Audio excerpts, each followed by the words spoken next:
Robinson and I'm an aeromodeller and an engineer. Join me on a fascinating journey where I show you some of the techniques used in scale aeromodelling. Hello again modellers. Sorry it's been so long since the last video, but I'm scratching around looking for things to do, to be honest. And the idea of these videos was to look at detailing of scale model aircraft. And I've gone off on other little projects which I didn't think you'd be too interested in, so I've not really been doing too many videos on that sort of stuff. I've also been doing a lot of flying. Spinach and Custard has now got 20 or 30 flights on it and I'm really getting to grips with it, so that's good fun. So this video I'm going to look at control line. Now these are sport models, which I don't usually do, but I have quite a connection with the old Ringmasters. They're the models, the control line models that me and a group of friends grew up with on the American Air Force bases in the UK. So I have quite a connection with the Ringmaster, and I've been recapturing my youth a little bit.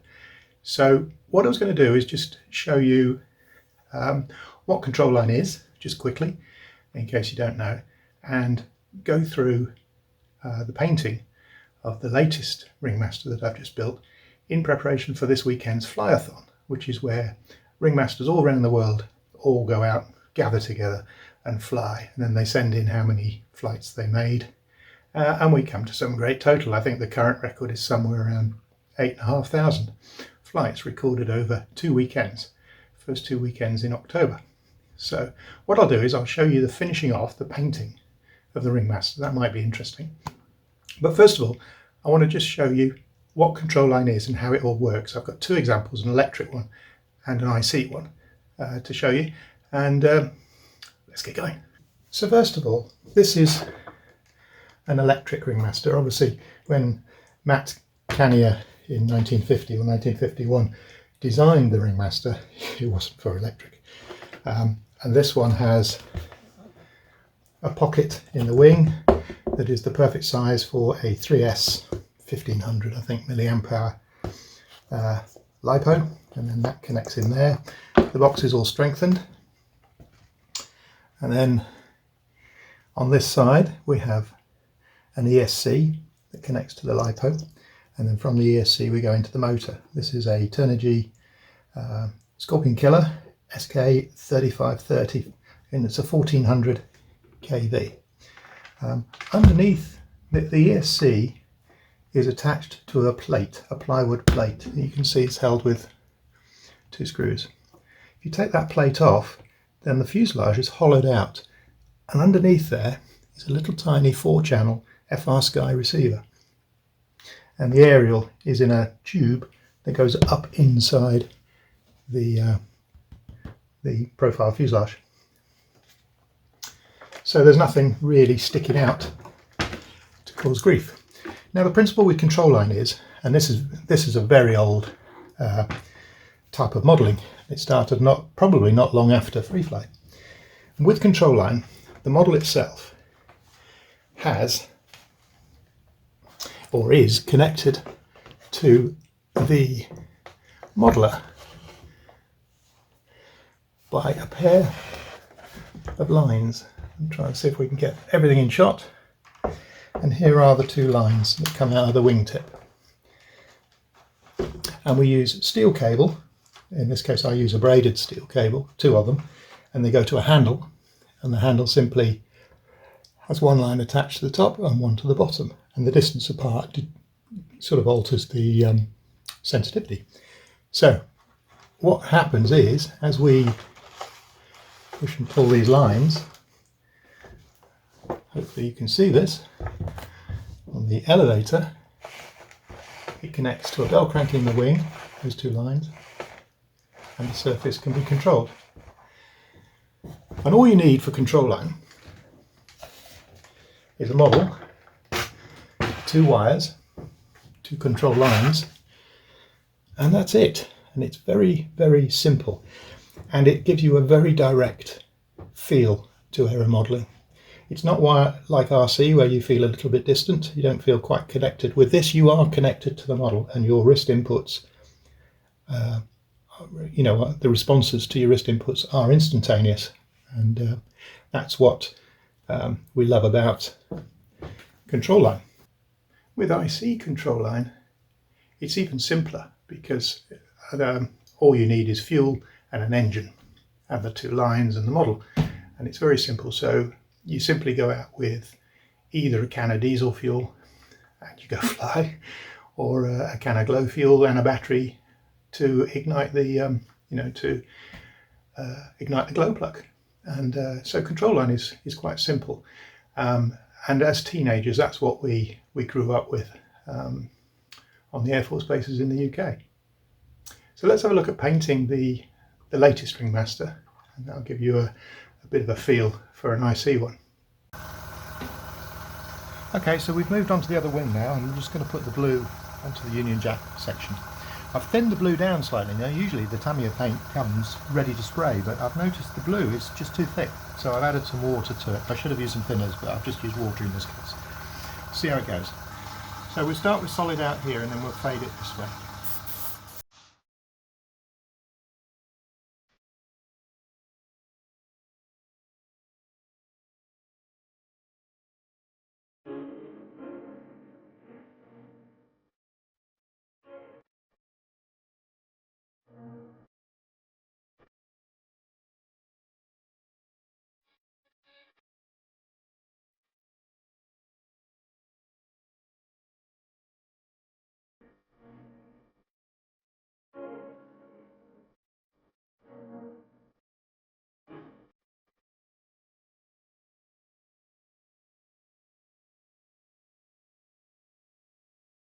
I'm so glad I bought 4 more pots of blue. That's still the original pot of blue. Never mind. Nothing else to waste.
So what I'm going to show you here is how to basically solder a washer to a piece of piano wire to retain the wheel. Now it's pretty Mickey Mouse stuff. This is fairly simple, but most people would use a collet.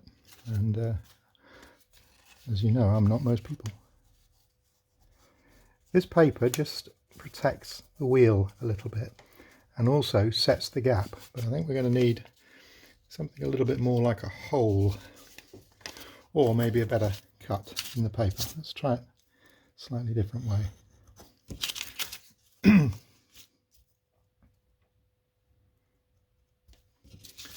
See if this works any better.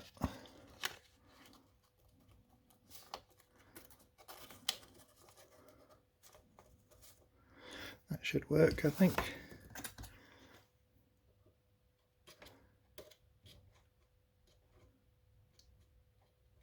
The washer could do with being a bit smaller, to be perfectly honest, but that's what I've got. I've coated the piano wire and the washer in flux, which is what you can see there. Okay, let's see what happens. I haven't done this in years, so maybe I'm remembering it was a lot easier than it is. So let's give it a go.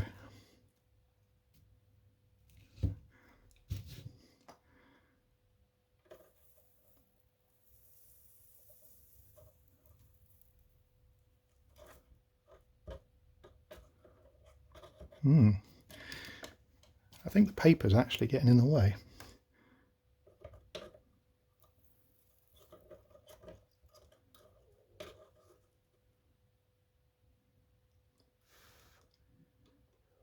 And now I've actually soldered my scalpel to the surface. Okay, let's pull that. Should have dried by now. Take the paper away, and there we have a washer attached, which holds the wheels on. It's a little bit easier than, and it's much nicer than a collet. So there you go. Here you can see that a Fox 35, which is a typical stunt engine from back in the day, has been fitted, and a fuel tank, and we're ready to go. So I hope you've enjoyed the video. It is a bit of a blast down memory lane for me, but there we go. Hopefully maybe I'll get some shots of us flying it this weekend. Okay, cheers for now.